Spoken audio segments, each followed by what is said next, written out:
तो युवा वर्ग है, यूथ जो है, वो इस तरह का जो आदमी को चुनना चाहता है, शिक्षित हो, समाज को सबको साथ लेके चल सके, ऐसे लोगों को हम लोग आगे बढ़ना चाहिए। शिक्षित तो सारे ही हैं, अगर वो राजनीति में उतर रहे हैं तो शिक्षित अपने आप को मानते हैं ना। नहीं नहीं मैम, ये देखिए, आप देखिएगा, ऐसा नहीं है। शिक्षा के मामले में क्या किसी का क्या क्राइटेरिया क्या होता है, उसकी मानसिकता क्या है, हाँ। उस पर भी डिपेंड करता है। शिक्षित होगा तभी विकास होगा। एब्सोल्युटली। नमस्कार, आप देख रहे हो सिटी न्यूज़ और आपके साथ मैं हूं निधि शर्मा। जी हाँ, मैं आ चुकी हूं धामपुर में और लोकसभा की तैयारी के साथ मैं भी आ चुकी हूं और मेरे साथ यहां पर यहीं के रहने वाले हैं, आप सभी यहीं के रहने वाले हैं, धामपुर के रहने वाले। नगीना लोकसभा को लेकर इनसे बातचीत करते हैं कि आखिर ये किसे सपोर्ट करेंगे और क्या कुछ इनके मुद्दे हैं, ये किसे वोट देंगे और क्या सोच कर ये वोट देंगे, वो सारी चीज़ें इन्हीं से पता करेंगे। जी, क्या नाम है आपका? मुझे जावेद सईद कहते हैं। यहीं के रहने वाले हैं आप? जी हाँ, मैं लोकल का रहने वाला हूँ, नगीना लोकसभा में रहता हूँ। पहले तो लोकसभा इलेक्शंस को लेकर आपकी क्या राय है, आप ये बताइए। देखिए, हम लोगों का सोचना ये है कि देश का विकास हो और भाईचारा, हम सबसे पहली बात है, भाईचारा बना रहे, हिंदू मुस्लिम एकता बनी रहे और देश तरक्की करे।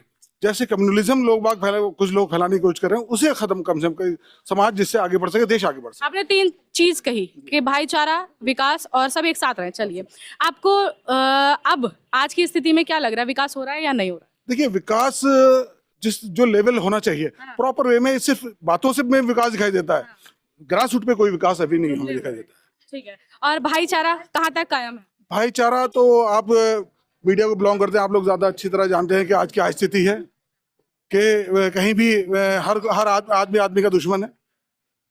ना हिंदू मुस्लिम, कहीं हिंदू मुस्लिम दिखाई देती है, कहीं अब जाति बिरादरियों में बढ़ गए हम। धर्म के नाम पर तो हो ही रहा है, अब जाति बिरादरी में, छोटी छोटी जातियों में बढ़ चुके हैं हम लोग। अब आप जैसे नगीना लोकसभा से हैं तो आप किससे वोट दे रहे हैं, क्योंकि हर कैंडिडेट अब उतार दिए गए हैं, चारों कैंडिडेट अब सड़क पर हैं और कहीं ना कहीं आपके बीच भी आ रहे होंगे, नए नए वादे कर रहे होंगे। ठीक है, हर बार वादे करते हैं, नेता का काम है कि इलेक्शन के बीच वो आते हैं और आपसे वादे करते हैं। अब आपकी क्या राय है, आप किससे वोट दोगे? देखिए, इस बार हमारे पास जो 3 अभी तक कैंडिडेट हैं, भाजपा के भी हैं, ये महागठबंधन के भी हैं और कोई एक निर्दलीय प्रत्याशी भी हैं। लेकिन जैसा हम आप देख रहे हैं कि हम लोग, जो युवा वर्ग है, यूथ जो है, वो इस तरह का जो आदमी को चुनना चाहता है, शिक्षित हो, समाज को सबको साथ लेके चल सके, ऐसे लोगों को हम लोग आगे बढ़ना चाहिए। शिक्षित तो सारे ही हैं, अगर वो राजनीति में उतर रहे हैं तो शिक्षित अपने आप को मानते हैं ना। नहीं नहीं मैम, ये देखिए, आप देखिएगा, ऐसा नहीं है। शिक्षा के मामले में क्या किसी का क्या क्राइटेरिया क्या होता है, उसकी मानसिकता क्या है, हाँ। उस पर भी डिपेंड करता है।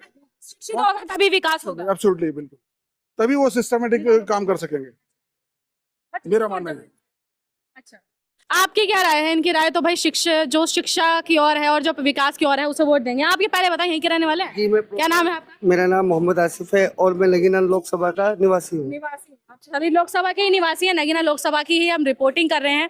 तो क्या राय है, आप किसे वोट दे रहे हैं और क्या कुछ मुद्दे होंगे आप? जी, जो अपने हिंदुस्तान के अंदर सद्भावना ला सकता हो, भाईचारा ला सकता हो, विकास कर सकता हो और सभी वर्गों को एक साथ जोड़ने वाला बंदा हो, हम ऐसे प्रत्याशी को अपनी लोकसभा में लाना पसंद करेंगे। आप कैसी बात कर रहे हो? मोदी जी कह रहे हैं सबका साथ सबका विकास और सभी को लेके चल रहे हैं, आप कैसी बात कर रहे हो फिर? जी, आप उन्हीं को जिता रहे हैं मतलब? जी, हम मोदी जी के खिलाफ नहीं है, ना हम योगी जी के खिलाफ हैं। हम हैं जो अपने देश के अंदर सद्भावना और हिंदू मुस्लिम एकता को साथ लेके चलता है। मैं तो सभी को लेके चल रहा हूँ। अगर मोदी साबित हो रहा है, जुमला साबित हुआ है ना। अब तक तो आपने देखा 10 साल में उनके जुमले ही हैं, खुद उनके गृह मंत्री तक कह रहे हैं कि हम तो जुमला बोलते हैं, जो बाद में वो डिक्लेयर करते हैं, बाद में जुमला निकलता है। अच्छा। तो वो तो उसमें तो कोई कहने वाली बात नहीं है। नेता तो सारे ही ऐसे ही होते हैं ना। जी, नेता बहुत से अलग होते हैं, लेकिन हमारे मनोज जस साहब जो हैं, ये एक सरकारी न्यायाधीश होने के बाद में, गवर्नमेंट जॉब करने के बाद में अपनी चुनाव में आए हैं और प्रथम बार आए हैं। अगर हम युवा को, पढ़े लिखे को संसद के अंदर नहीं पहुंचाएंगे तो हमारे देश का होगा क्या?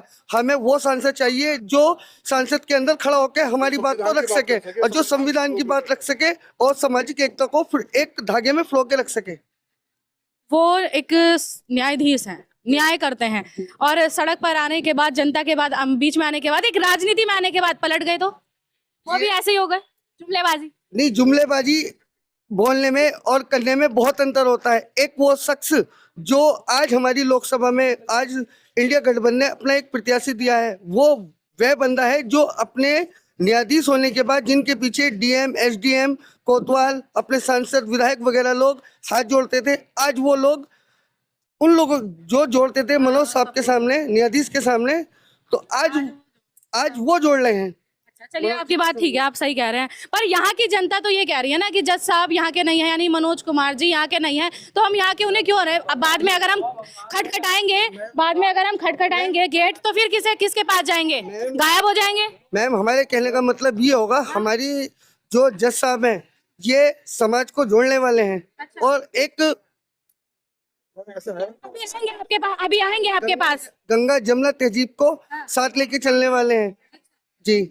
और भगोड़े वाली बात है ना, जो आप बोल रहे हो कि भगोड़े वाली बात, जज साहब अपने हिंदुस्तान के अंदर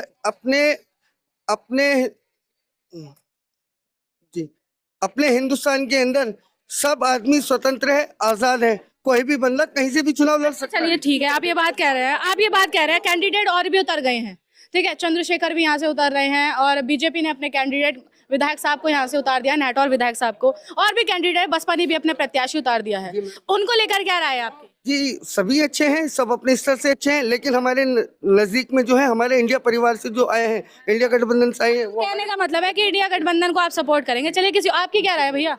बिल्कुल सही बोल रहे हैं आसिफ भाई। हाँ जी भैया, प्रवक्ता तो लेंगे, उन्हें लेंगे। आपकी क्या राय है? आप नौजवान हैं, क्या स्थिति, आज की स्थिति को देखकर किसे वोट देंगे इलेक्शंस को लेकर? सही बोल रहे हैं, जो बोला है इन्होंने सही बोल रहे हैं। इंडिया गठबंधन किसी और से पता करते हैं, ये तो सारे एक ही लग रहे हैं, अलग किसी और के पास भैया क्या राय है आपकी इलेक्शंस को लेकर? आगामी लोकसभा इलेक्शंस आ रहे हैं, आज से ठीक 1 महीने बाद इलेक्शन है, किसे सपोर्ट कर रहे हैं आप? मैडम सबसे महत्वपूर्ण बात तो ये है कि आप इस दिलशाद कॉलोनी में तशरीफ लाई, आपका स्वागत बहुत बहुत। और ये जो महत्वपूर्ण है लोकसभा में का जो 2024 का चुनाव है, ये बहुत अति महत्वपूर्ण चुनाव है। इसमें प्रत्येक मतदाताओं को बहुत समझबूझ के साथ मतदान करने की आवश्यकता है, क्योंकि लोकतंत्र बचाना है और संविधान बचाना है।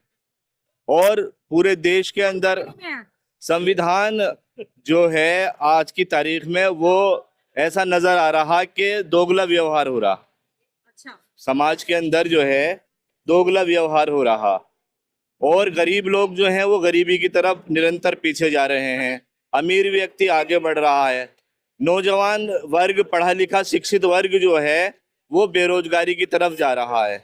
तो जरूरत है कि ऐसी सरकार आए जो सबको रोजगार दे। ये सरकार विकास के ऊपर नहीं दे रही है, विकास के ऊपर इतना विकास कर रही है, आपकी जनता ही बोल रही है विकास विकास विकास हो रहा है, 3 बार नारा लगा रही है विकास का, सबका साथ सबका विकास चल रहा है। मैडम ये आपस के आप सबका हो गया ना, ये उनका आपस का, नेताओं का आपस का विकास हो रहा है, पब्लिक का कुछ विकास नहीं हो रहा, पब्लिक का नहीं हो रहा जी नाम का विकास है। ऐसी सरकार आए जो सभी का साथ और सभी का विकास हो। अच्छा। तो अगर इस तरह से अगर देश के अंदर सरकार चलेगी तो हमारा देश जो है ना ये विकसित देश बन जाएगा। विकसित देश कौन सी सरकार लाना चाह रहे हैं? कौन सा नेता विकास करेगा? मुझे आप नाम बता दो एक बार। मैडम ये तो अभी तो आप बोल रहे हो ना वो सरकार लाएंगे, हम तो सोच लिया होगा, अपने माइंड में सोच लिया होगा ना, इसे हम बनाएंगे प्रधानमंत्री। ऐसा है, अभी चर्चा जो है वो गठबंधन महागठबंधन की ज्यादा चल रही है। अच्छा। महागठबंधन के नुमाइंदे को ही हम लोग, हमारी विचारधारा है महागठबंधन को ही हम वोट करें। अच्छा, आपके कौन उतरा है फिर, कौन सा कैंडिडेट नाम पता है आपको? मैडम मनोज कुमार जी से अच्छा कौन कैंडिडेट होगा? अच्छा। मनोज कुमार जी एक पूर्व जज हैं, बहुत शिक्षित, बहुत सुशिक्षित अपना प्रत्याशी हैं, और ऐसे व्यक्ति ही लोकसभा में जाएंगे तो सभी का विकास होगा। अच्छा चलिए आप ये जो बोल रहे हैं सेवा कर रहे हैं, वो तो जज बने हुए थे क्या? बने हैं थे वो जज, तब भी सेवा चल रही थी ना उनकी बरकरार। आखिर वो 19 साल की कार्य अपनी गद्दी छोड़कर अपनी जज की क्यों आए? पैसे के लिए इलेक्शन में भी तो आ सकते हैं ना। मैडम वो एक ऐसी न्यायप्रिय सीट पर बैठे थे कि वो वहां पर भी न्याय कर रहे थे। अच्छा। और वो एक अधिकार क्षेत्र था उनका छोटा, वो चाहते हैं कि हम अगर पार्लियामेंट में पहुंचे तो देश में रह रहे सभी वंचित गरीब लोगों का हम विकास कर सकें। अच्छा चलिए, आप ये बात कर रहे हैं, एक चीज और आपने देखी होगी, राजनीति में उतरते ही पार्टियां चेंज हो जाती हैं, जो कैंडिडेट उतरता है या जो भी उतरता है वो चेंज हो जाता है, ठीक है? या तो उसे कुछ लालच दे दिया जाता है, सीट का लालच दे दिया जाता है, या उसके ऊपर कहें तो जिस तरीके की जनता चर्चा कर रही है ईडी का डर बिठा दिया जाता है। अगर जज साहब के साथ ऐसा कुछ होता है और जिस तरीके से आप भाई बड़े बड़े वादे कर रहे हो, मतलब वादे नहीं, आपने एक उनके ऊपर बनाया हुआ है विश्वास, वो चेंज हो गया तो फिर क्या करेंगे? मैडम हम तो इतना ही कहना चाहते हैं, हम ज्यादा तो